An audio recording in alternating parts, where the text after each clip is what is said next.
ప్రతి ఒక్కరూ పరిశుద్ధాత్మను కలిగి ఉండాలి. ఒక వ్యక్తి పరిశుద్ధాత్మ అనుభవంలోకి వచ్చాడో లేదో ఎలా తెలుసుకోవచ్చు అంటే ఆ వ్యక్తి దేవునిని ప్రేమించేటువంటి విధానమును బట్టి అని ప్రభు జ్ఞాపకం చేస్తున్నాడు. ఈ దినమున నీవు నేను మన ప్రేమ అనుభూతులలో దేవునితో మనకున్న సత్సంబంధాలే మనకు దేవుని పరిశుద్ధాత్మ అనుభవము మనకు కలుగు చేస్తుంది. ఇది నాన్న అలాంటి ఎక్స్పీరియన్స్ నీ జీవితంలో ఉండాలని ప్రభు కోరుకుంటున్నాడు. ఎఫెసీయులకు రాసిన పత్రిక 5వ అధ్యాయము 18వ వచనాన్ని మనం చూస్తే, మరియు మద్యముతో మత్తులయ్యుండుకుడి, దానిలో దుర్వ్యాపారము కలదు, అయితే ఆత్మపూర్ణులయ్యుండు అని ప్రభు జ్ఞాపకం చేస్తున్నాడు. ఆత్మపూర్ణులయ్యుండి. ప్రభు ఈ పరిశుద్ధాత్మ నింపుదల ఇచ్చే అనుభవము ఈ పెంతెకోస్తు అనుభవంలో మన జీవితంలో ఉన్నదా?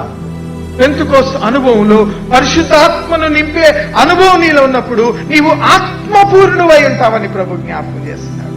ఇహలోక సంబంధమైనటువంటి మత్తు, ఇహలోక సంబంధమైన దుర్వ్యాపారము నీ నుండి దూరం అయిపోతుంది. ఎందుకు దూరం అయిపోతుంది అంటే నీలో పరిశుద్ధాత్మ ఎక్స్పీరియన్స్ అనేది స్టార్ట్ అవుతుంది. ఆ ఎక్స్పీరియన్స్ ఏం చేస్తుందంటే నిన్ను దేవునిలో ఆత్మపూర్ణులుగా మలచడానికి అవకాశం కలిగిస్తుంది.